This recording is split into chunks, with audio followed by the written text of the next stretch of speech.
dead wrong. We can laugh about this in September. I think the Astros are the best team right now. Verlander came back today. I think they're going to get Kyle Tucker back. They've got what everybody, not everybody, but most teams want in Josh Hader, which is a strikeout ninth inning guy.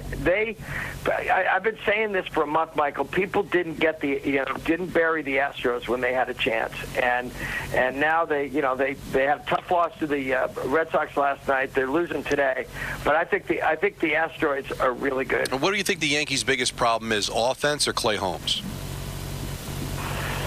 Oh, listen. I would love to. Michael, I'm sure you've got a SWAT team of statisticians at the S Network. I'd like to know what their record is this year when either Judge and Soto, not that they ever really go hitless, don't do anything. Okay, and I was talking to a Yankee fan friend of mine today, and he was talking about how he expects as a Yankee fan to have at least 3 albatrosses on the roster every year. He calls them either albatrosses or Aaron Hickses, okay?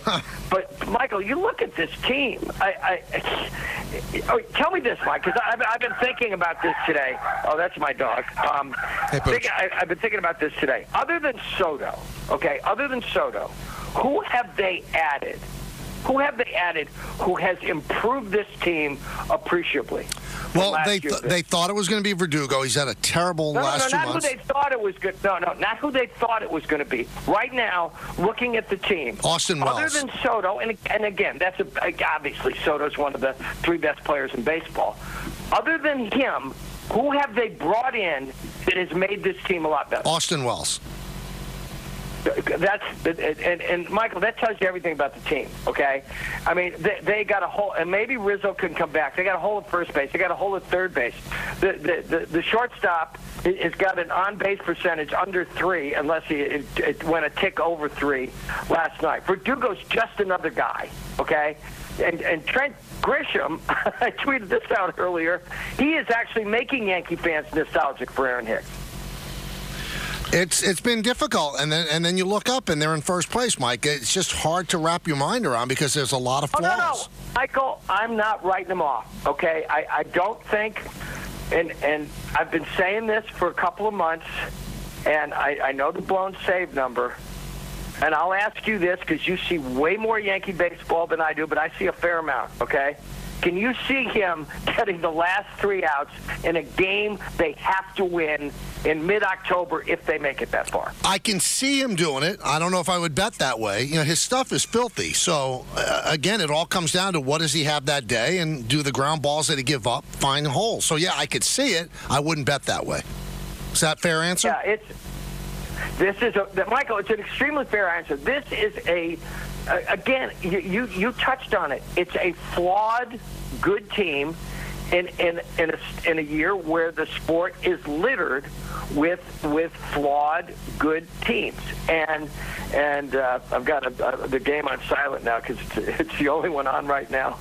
David Hamilton just hit a home run, and the Red Sox are about to take 2 out of 3 from the Asteroids. The Red Sox are good. By the way, the Red Sox, speaking of bullpens, the Red Sox, I think, have had 12 blown saves just since the All-Star break. So, Michael, cut that figure in half, and how does it look in the American League? Listen, there's 2 teams in the American League that have good bullpens, the Guardians and the Astros. That's it. And the Yankee bullpen statistically is good, but when you have your closer blow 10 games, 7 of which the team ended up losing, I mean, how different does it look if they win 4 of those games, Mike? Michael, I was talking to another Yankee fan friend. I know I have a lot of Yankee fan friends, and I was talking about Mo Rivera again the other day. Okay, Mo Rivera at what he did was as dominant as Babe Ruth was in the 1920s when he basically invented the Yankees and invented the home run. Okay. You look back on those years, Michael, and just look at those years and imagine if they had someone who was just only almost as good as Mo. They probably win 2. They don't win all those World Series because when he didn't do the job, they lost. I mean, you can make a case that if they had gotten past the Indians in '97, if Sandy Alomar doesn't hit the home run, and obviously the nightmare on Elm Street, bottom of the ninth in Phoenix that night, they could have won all those World Series in a row. Absolutely. And you put Mo on the Braves. How many World Series did they have? Now, there's... Yeah, no. It's right now, everybody, and at the All-Star break, if you want to second guess, okay, and I don't know how he's going to do the rest of the way, I thought the guy they should have gone after hard was Tanner Scott. Okay, and I who knows what's going to happen out there? But here's the thing about it: he was what they needed. He filled their greatest need, and I don't know what the price was, but you know what? I don't know what the price was for Verlander in 2017. But if they'd had him, and the Astros didn't, the Yankees would have won the World Series. All right, so I thought of something that made me smile the other day when I saw this news. All right. It looks like ESPN is thinking about bringing back the sports reporters on YouTube. Now, toward the end of Sports Reporters, now Mike knows this, and I think Mike did it just to annoy me. There's nothing I hate more than waking up early. And Mike included me in the rotation of going on the Sports Reporters, and it was such an honor. Like, I would drag myself out of bed at like 6 in the morning and trek across Manhattan to get to the ESPN zone. But it was the most fun show and interesting and insightful. I loved it. And I never understood why it went away. And now they say it's coming back. And are you involved at all? Listen, I love Jeremy Schaap. He's going to host it. It's a great tradition, a legacy, that because I first sat down next to his father, who was one of my heroes over 30 years ago. Why did it go away, Michael? Because a chucklehead named John Skipper at ESPN canceled it. That's why. We hadn't lost a single rating point. We hadn't lost a single sponsor. To this day, nobody. But I don't know, Mike. I just don't want it to be, a reboot that doesn't work, and if they want to put the Sports Reporters back on television, I'll tell them what they can do. Put it on Sunday morning at 9:30, which is where they never should have taken it off of. I read that story, Mike. I think I read the same story you did. Alan Hahn said it to me. He was the first person to send it to me. I didn't really understand. Did you completely understand how you're going to be able to watch it, and it's going to be once a month? No, it's a strip show, Mike. You know what Steve Young once told us? We had Steve Young on at a Super Bowl in the long ago. Mm-hmm. We think of you guys as the bottom line. He says, we watch everything all week, we listen to everything all week, and then you guys tie it up on Sunday morning. That's who we are. And Mike, look at who started there. Shefty started there. Wilbon started there. Tony Kornheiser started there.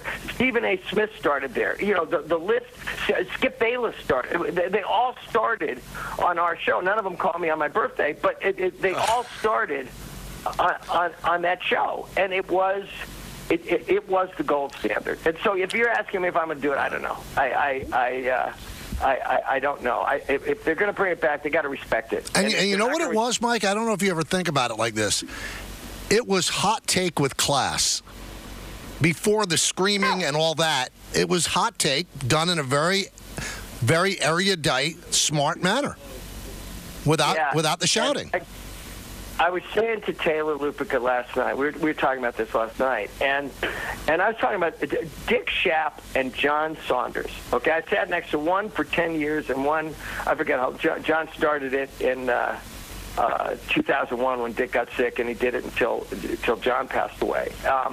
But I in the end, Michael, I did that show I think twice as much as anybody ever did it, including the host. I was on it like 1,300 times, but they allowed me to look good. Okay, Schaap would turn to me with a grin, and it was like he was passing me the ball, and he was saying, do something with it. John, who I loved like a brother, he did the same thing. And you're right, we didn't keep score. It wasn't a shouting show. I mean, we got worked up sometimes. Yep. Ryan and I have been having barroom conversations off and on television since I was in college, and he's like my big brother. I love Mitch Albom.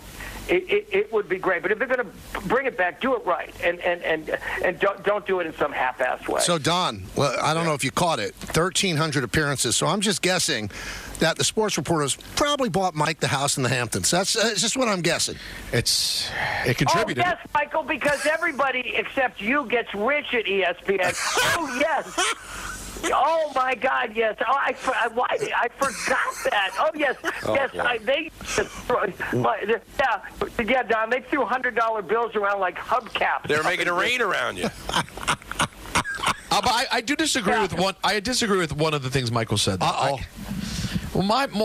First of all, that's how I became. I was growing up in the D.C. area, Mike. So that's how I became familiar with you. That's how I got to know you, was the sports reporters, and I watched the show quite a bit. I don't like I think it's a misnomer to say hot takes. I think it wasn't. I think the thing is, it was precisely not hot takes, because hot takes by their nature are contrived. And what I thought you had there, and maybe Mike could tell me I'm wrong, and they were contrived, was people having actual real disagreements and conversations, which to me is counter to hot takes. Peter, you're 100% right. And I don't think Michael was saying that in any sort of No, me neither. No, I think it led to the shows of hot takes. I just don't think that anybody's done it like the sports reporters did it. But here's the thing. Back in the day, and Peter, I don't know if you remember this. Don will remember it. Michael, remember when Rudy Martzke used to write the TV sports column for USA Today, and he'd have quote hot take. I forget what he called it, lines of the week or something. And we could when we had a new guy on the sports reporters, or woman, didn't matter. We could tell if somebody was only trying to get in that column. Right. Okay, we if you showed up with prepared material that wasn't going into your parting shot, you hardly ever got invited back, because it was a conversation. And I mean, to this day, I refer to Mitch as the guy on my right, and I did the same about Bob, and they refer to me as the guy on my left. We were on for 28 years in prime real estate on ESPN on Sunday mornings, and we were the bottom line. And they just banged us at its, they do it for the reason that dogs itch themselves, because they can. But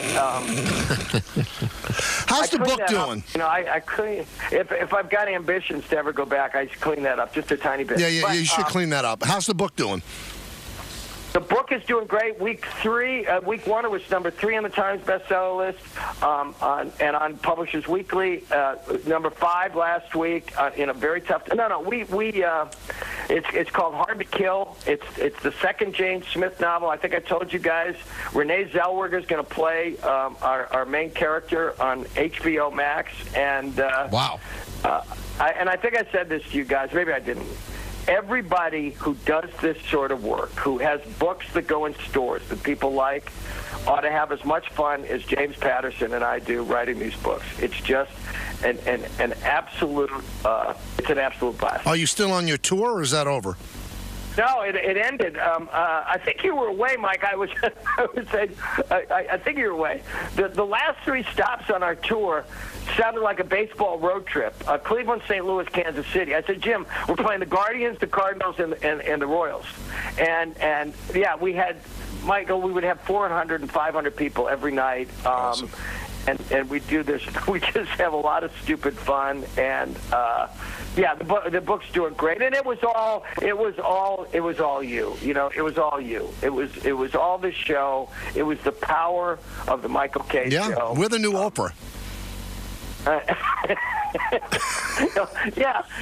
know. You could have me on, and I could jump on the couch like Tom Cruise did that time. Yeah. I love it. Let's just get back to the Yankees for 1 second, Mike. Okay. No, because we started there, and this is how you do it. You just wrap it around, put a little bow on it. Yeah. There is nothing that is wrong with this team that will preclude them from finally doing it in October. But there is more urgency for them than anybody else in the sport, and not just because they're the Yankees. It's because they don't know whether Juan Soto is going to stay. And I keep asking this question. I've asked it on multiple Wednesdays here. If not now, then when? No, that puts urgency on everybody. When they made that trade, we talked about this earlier, Mike, they painted themselves into a corner. Even if he had an average year, they were going to be forced to sign him. And now he's having a much more than average year. He's been phenomenal. No. It's Ruth Gehrig, it's Manuel Maris. They're that good. Yep. Those two guys are that good. They are, those two at-bats, every 2 or 3 innings, or wherever they come along, are appointment viewing. But, Michael, if they don't win, then you have to ask, Hal Steinbrenner then has to ask himself, when is being just good enough not good enough for me? When you have these conversations with all the Yankee friends, you could loop me in on a conference call. I'd love to take part. No, you wouldn't. I'll tell you what, a couple of them, Michael, they follow the team more closely and in a more informed way than the front office does. Wow. Oh, wow. You're making friends on this one, Mike. Thanks a lot. Wait, no. I'm a giver. You call the former ESPN head a chucklehead. Right. And I never even heard. I didn't. Yeah, people do this because they do it because like dogs scratch themselves because they can. Yeah, you made a lot of friends today. I think I'm not just here to educate. I'm here to entertain as well. You know what? Mission accomplished. Okay. Thanks, guys. Goodbye. That is Mike Lupica of the New York Daily News. You also read him on MLB.com.